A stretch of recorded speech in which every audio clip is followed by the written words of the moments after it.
가칭 조국 신당을 창당을 했는데 조국 신당 만들게 된 이유가 무엇입니까? 일부 언론에서 이제 정치한다, 신당 만든다 그러니까 한풀이 하려고 그러냐, 뭐 개인 명예회복 하려고 그러냐 이런 조롱들을 하더라고요. 저는 뭐 어불성설이라 생각하고 정치를 하고 창당을 하는 게 저 개인의 한풀이 뭐 명예회복 때문에 한다는 얘기는 말도 안 된다고 생각하고요. 저는 그렇게 생각합니다. 윤석열 정권이 들어선 지 2년이 이제 됐는데 앞으로 공식적으로는 3년이 남았습니다. 네.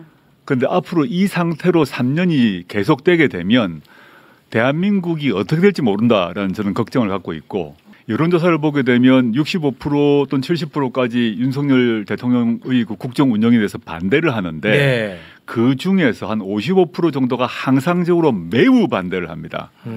각종 여론조사에서 그냥 반대가 아니라 아주 강한 반대가 50% 이상인데 네. 이거는 많은 수의 국민들이 윤석열 대통령에 대해서 심리적 탄핵을 이미 했다고 생각합니다. 네. 지금 2년밖에 안 지났는데 수출은 폭락했고 물가 오르고 있고 뭐 정치적 민주주의 같은 경우는 뭐 수시로 기자 압수수색하고 언론사 압수수색하고 그 지금 초등학생들이 자기들끼리 말할 때 뭐라 하면 너 까불면 압수수색 당해 이런 네. 말을 하고 있는 형국이란 말이죠. 네. 이 개명천지 민주공화국 나라에서 이것을 3년 동안 계속되었을 때 안 되겠다 싶어서 제가 이제 부족하기도 하고 흠결도 많이 있고 여러 가지 비난도 받지만 이제 더 이상 참을 수 없다라는 결심을 했습니다. 제가 2019년 이후에 오랫동안 고민을 안 했겠습니까? 네. 발언도 사실상 많이 자제했는데 2년을 보니까 이건 도저히 안 되겠다는 생각이 들었고 저와 저희 친구들, 동지들, 많은 국민들의 의견을 들어가지고 제가 할 수 있는 최대를 한번 해보겠다라고 결심한 것입니다. 네. 그 2년 동안 거대 야당 민주당도 윤석열 정부를 못 막고 있잖아요. 그럼 네. 조국의 신당은 어떤 방법으로 브레이크를 잡거나 할 수 있을까요? 이거 아주 날카로운 날카롭죠? 네. 매우 중요한 질문이라고 네. 생각하고요. 민주당은 이제 거대 정당 아닙니까? 일당이기도 하고 앞으로 수권 정당을 지향하기 때문에 민주당은 반드시 또 어쩔 수 없이 진보층 말고 중도층도 반드시 고려를 해야 됩니다. 그래서 주장을 세게 하지 않고 조심스럽게 하고 발언이건 행동이건 모두 진중하게 하도록 되어 있습니다. 그냥 그게 나쁘다는 게 아닙니다. 네네. 그러다 보니 어떤 일이 생기나 하면 예를 들어서 검찰개혁 문제를 얘기하자면 지금 우리 모두 검찰개혁 얘기하고 모두 검찰 독재 정권이라고 한 1, 2년 전부터 얘기합니다. 그런데 민주당 안에서도 지금 우리가 공유하고 있는 검찰개혁의 주장은 2019년, 2020년에는 소수파였습니다. 최강욱 의원 등이 속하고 있는 철험회 정도만 그 주장을 했습니다. 민주당은 철험회의 주장 말고 다른 주장도 있다 보니까 이걸 양쪽을 조율을 하면서 쭉 천천히 가다가 국민들의 마음이 이제 넘어왔다 하면 그때 전면적으로 검찰개혁을 네. 내세웁니다. 그럴 수밖에 없어요. 그에 비해서 제가 이제 만들고 있는 가칭 조국신당은 민주당보다는 진보층에 기반을 두는 거죠. 그래서 민주당보다 더 빨리, 더 단호하게, 더 강력하게 윤석열 정권의 문제점을 지적하고 윤석열 정권과 싸우려고 하겠다는 것입니다. 네. 그래서 그 점에서 좀 차이가 있고 저희가 뭐 민주당과 척을 질 이런 일도 없겠죠. 네. 또 민주당의 발목을 질 일도 없을 거라고 생각합니다. 그럼 네. 뭐 거기 누구 좋은 일 시키겠습니까? 네네. 그러니까 민주당을 발목을 잡는 게 아니라 민주당보다 더 앞에 달려가서 먼저 싸우겠다는 것이고 근래에 조국 신당의 지지율이 뭐 등등 좀 좋게 나온 이유 중에 하나가 뭐 제가 이제 인터뷰를 하거나 또는 기자회견을 하거나 하면서 진보층의 입장에서는 특히 심리적 탄핵을 한 진보층 입장에서는 속이 시원한 게 있었던 것 같습니다. 네. 민주당이 본진이고 항공모함이라고 한다면 저희는 이제 별동대, 기동대, 쾌속정처럼 움직이면서 빨리 공격하고 빨리 치고 강하게 공격하는 이 역할을 하고 있고 저부터 그렇게 그렇게 활동하고 있고요. 어제 영입된 신장식 변호사도 그런 역할을 할 것이라고 좀 기대하고 있습니다. 일부 이제 진보 지지층에서는 조국 신당을 향해서 이런 생각들을 하고 있는 것 같아요. 민주당의 표를 갉아먹고 그리고 중도 표심에 악영향을 끼칠 수 있다. 이런 의견에 대해서는 어떻게 생각하십니까? 두 번째 질문부터 답을 드려야 될 것 같습니다.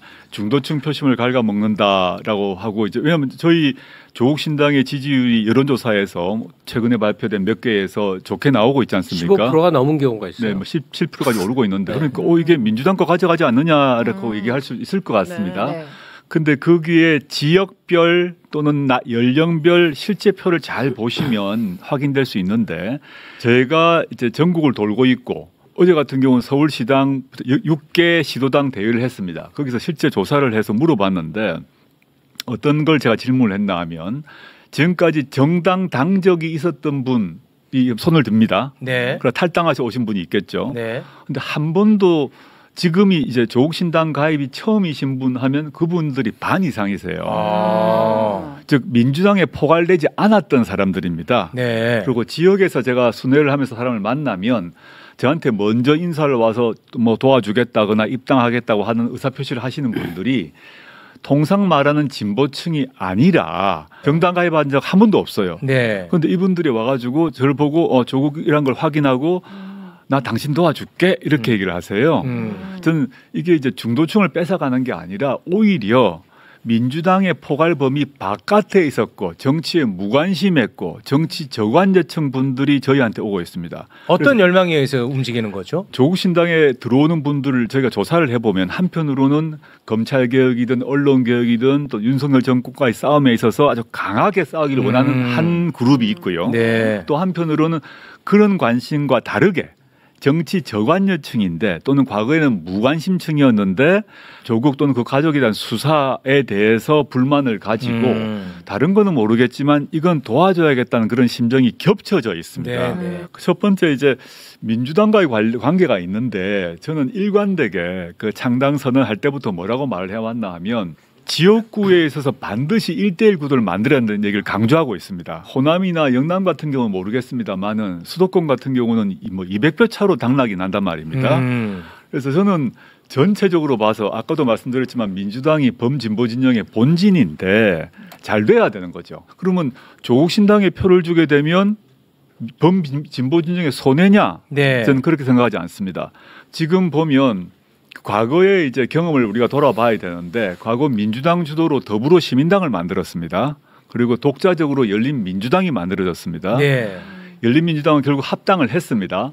근데 열린민주당 후보로 최강욱이 있고 김의겸이 있습니다. 네. 그분들의 활약은 잘 아실 겁니다.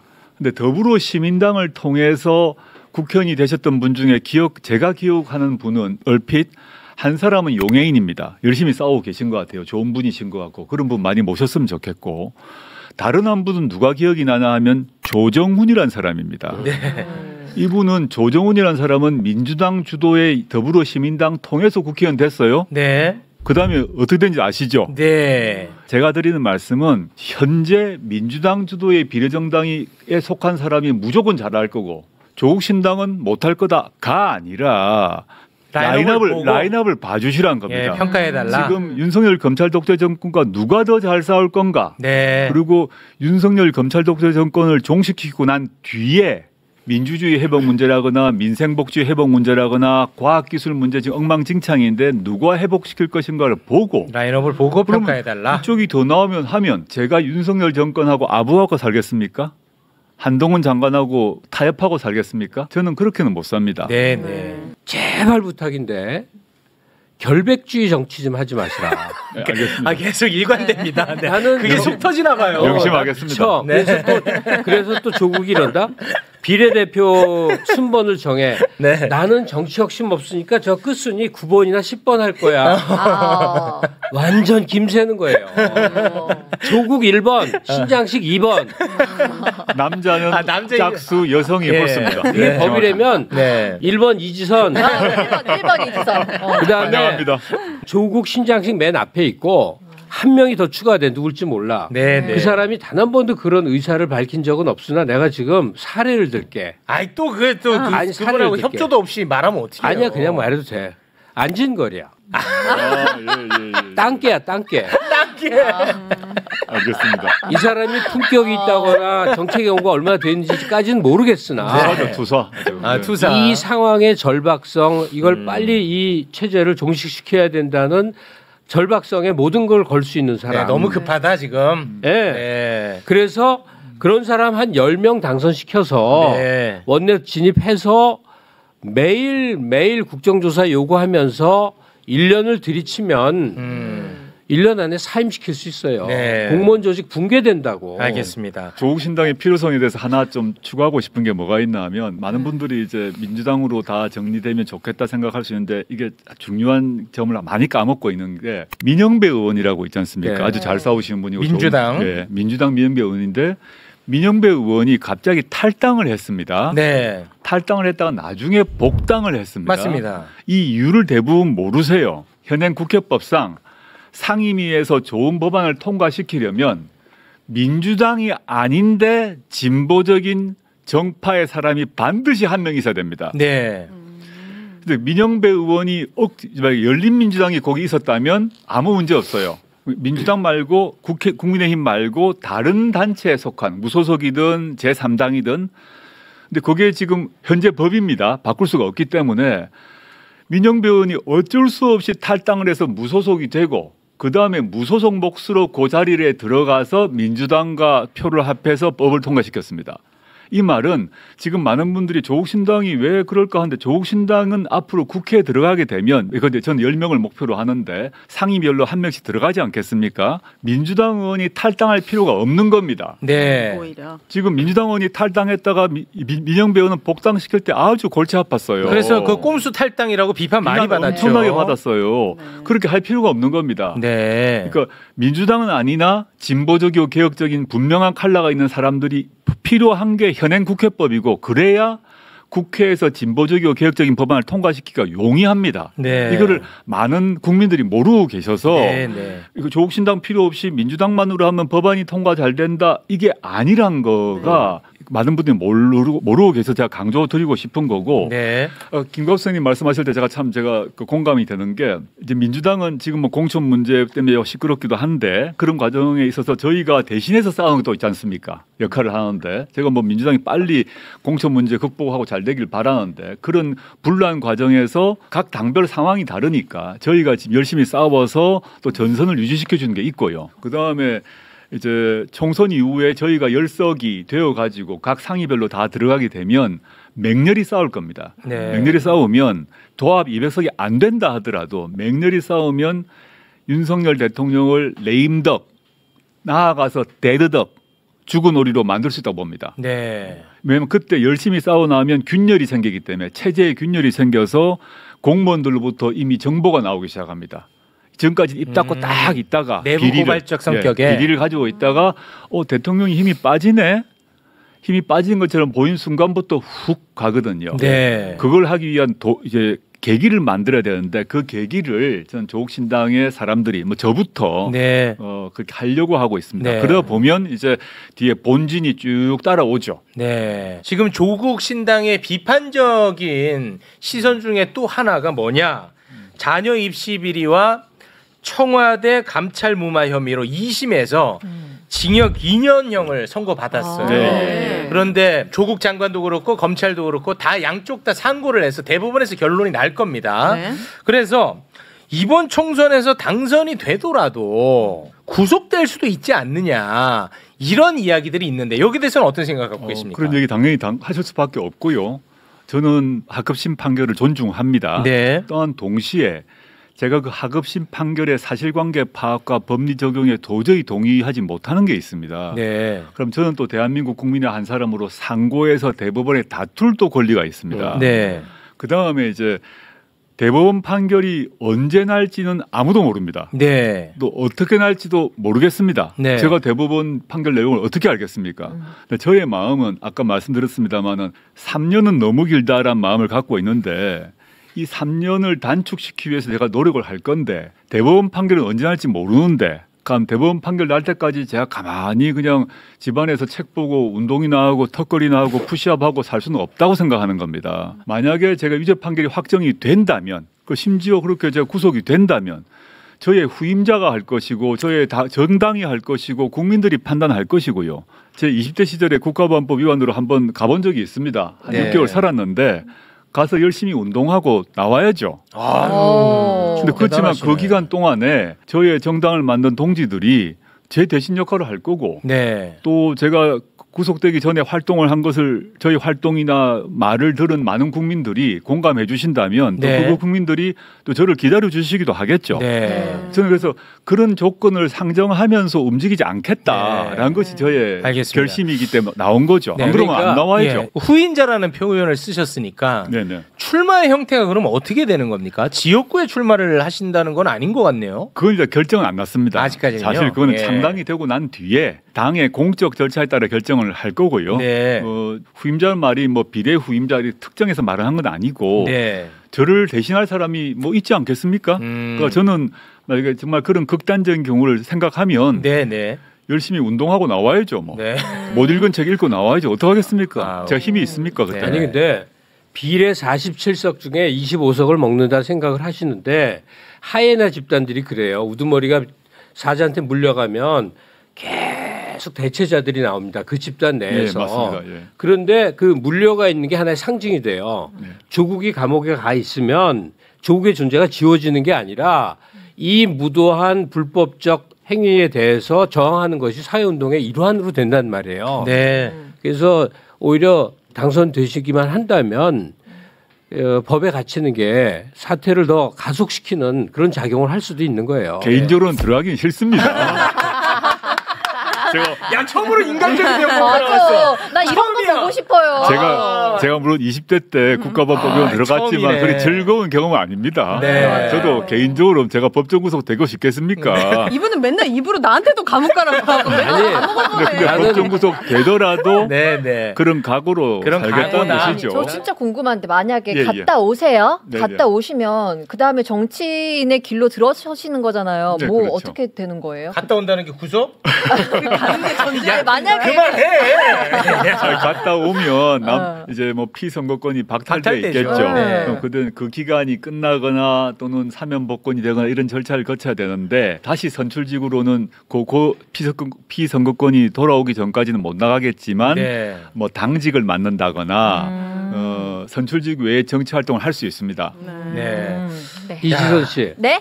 이 민주당이 요즘 공천하는데 네. 뭐 몇 선인데 공천 탈락하고 컷아웃되고 컷아프되고 이런 사람들 있잖아요. 네. 그런 사람들을 쳐다보면 왜 화가 나는지 아세요? 국회의원만 해야 사람인 줄 알아. 컷오프돼서 더 이상 의원이 못하게 되면 자기가 추구한 바 윤석열 정부의 무엇을 해결하기 위한 국민운동 본부를 만들 수도 있고 시민단체를 통해서 투쟁 본부를 만들 수도 있고 일단은 지금 윤 정부를 여기서 멈춰 세워야 된다라는 거에 각자 할 역할을 넓혀가면 돼. 네. 야, 국회의원 안 되니까 하늘이 무너지는 줄 알고 울고불고 하면서 당대표 욕하 이런 사람들은 빨리 정치에서 사라져야지. 네. 알겠습니다. 아니 최강욱 의원도 그 의원직이 박탈됐지 않습니까? 네. 유죄 판결이 확정돼서 네. 그 확정되기 전까지 열심히 싸웠지 않습니까? 근데 그 뒤도 지금 뭐 씩씩하게 살지 않습니까? 네. 최강욱처럼 제가 할 수 있죠. 네. 알겠습니다. 아 정말 그 인생이 참으로 기구하다는 생각이 좀 드는데요. 글쎄 말입니다. 네. 상상도 못하는 인생의 흐름이지 않겠습니까? 다시 태어난다면 민정수석, 법무부 장관 또 하시겠습니까? 안 했겠죠. 안 해. 야 얼마나 힘들어. 안 했겠죠. 솔직한 마음. 아 이거는 진짜 솔직한 마음이야. 이걸 역사에는 가정이 없는데 네. 이렇게 됐을 거라 생각하면 제가 했겠습니까? 아 못해. 저 개인 문제라면 감당을 했을 수도 있는데 가족이 있잖아. 다 털리는 상황이 발생하고 이런 걸 생각하면 뭐 제가 이제 진짜. 쉽게 말은 합니다만은 실제 그 과정에서 저희 애들 뭐 등등 해서 여러 가지 일이 안 있었겠습니까? 네. 제가 어떻게 그걸 선택하겠습니까? 아, 그간의 상황을 이렇게 탁 떠올리면 얼마나 진짜 나쁜 의미의 꿈 같다 이런 생각이 들 것 같아요. 시쳇말로 제 팔자가 왜 이렇지 이런 생각도 합니다. 그거 생각나죠. 이거 갑자기 왜 이런 일이 발생하지? 네. 라는 생각을 뭐 안 할 수는 없었고요. 여하튼 그 결과적으로는 제가 장관 후보를 수락하면서 벌어진 일인데 네. 후회도 했죠. 아, 근데 후회가 소용이 아무런 의미가 없었기 네, 때문에 네. 견디는 수밖에 없다 생각했는데 저는 사실은 이게 4년 5년 이렇게 갈 거라고는 생각도 못했습니다. 아, 빨리 끝날 거라 생각했습니다. 근데 이렇게 될 줄 몰랐고 이제 약간 법률 용어긴 한데 2019년 2020년 그 시기에 저희 딸내미 뭐 조사받고 막 난리가 났을 그럴 때인데 저희 법률가 친구들이 이제 많이 있을 거 아닙니까? 제 주변에 법률가들이 많은데 전화나 이제 문자로 연락이 와서 꼭 했던 말이 있습니다. 뭐 조 교수 또는 조 장관 뭐 국가 이러면서 공소권 없음을 노리고 있음을 잊지 마. 딱 그렇게 합니다. 대부분 법률가들의 말이 죽지 마란 말이거든요. 아유. 그걸 말을 네. 제가 죽으면 최종 처분이 공소권 없음으로 남습니다. 그 죽음에 대해서는 아이고, 진정으로 좀 하고 싶어요. 아니, 그런 얘기 하지 마요. 아니 죽음의 얘기를 좀 했는데 그런 일이 있었습니다. 아이, 하지 마요. 우리가 사랑한 나쁜 놈들이 있어. 노회찬이야. 네네. 그걸로 죽냐고. 그리고 문재인 대통령이야. 죽냐고. 왜 돌아가시냐고. 예. 그 죽음의 원통함을 조국이 끌어안아야 돼요. 저도 그 마음 말씀하시는 게 많은 제 친구들이 유사한 얘기를 했고요. 그래서 이제 그 말을 이 친구들이 내가 충격을 받을까봐 이거 법률가들이다 보니까 공소권 없음으로 사건이 종결되도록 하면 안 돼. 딱 이 말이 이제 확 와닿았어요. 네. 그래서 알았다. 그러면서 이제 노회찬, 노무현 얘기를 다 나중에 했고요. 네. 그래서 제가 흠결이 있고 부족함이 있고 유죄 판결이 나더라도 제가 이 문제를 극복하는 거는 공소권 없음의 결론이 아니라 네. 유죄 판결이 나더라도 그거를 멍해처럼 낙인처럼 안고 다른 일을 함으로써 해결을 해야 된다는 결심을 했습니다. 오랫동안 고민의 결과로 지금 이 결단을 했고 앞으로도 그 마음으로 계속 뭐 직진 또 직진해야죠. 뭐. 네, 알겠습니다. 이 방송의 지금 흐름상 네. 김갑수 어르신이 아무래도 울 것 같아서 맞아. 그 모습만큼 내가 참아 볼 수 없습니다. 진심이야. 빨리 마무리 지어야 될 것 같습니다. 저 눈물만큼 내가 못 봅니다. 맞아.